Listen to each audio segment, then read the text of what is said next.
Okay, so labong lang ulam namin, no? Yung kabas ko, mag-UN, magpapayaman. Pero labong muna kinakain sa Pilipinas. Dito kami sa Army Aviation. Baras nila, naka-aircon. Hindi na natin to. May sariling one. Hindi na matikman sa ibang bansa yan.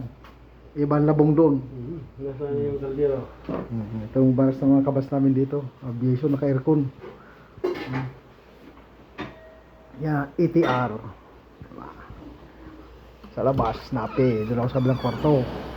Doon ako matutulog. Sa kabilang aircon. Tingka ng building. Kaganda. Bawat kwarto, tag-2 tao lang ang nakatira.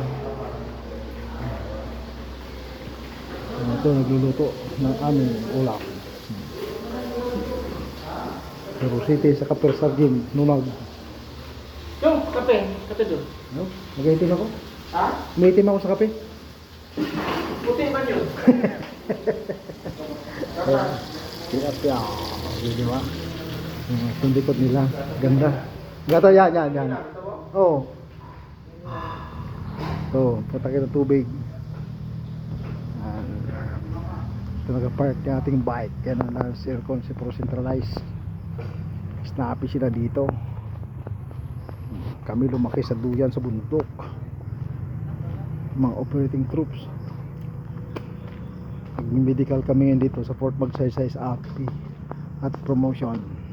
Sana madala. Dito yung bike ko, dala-dala ko. Yung kabady ko.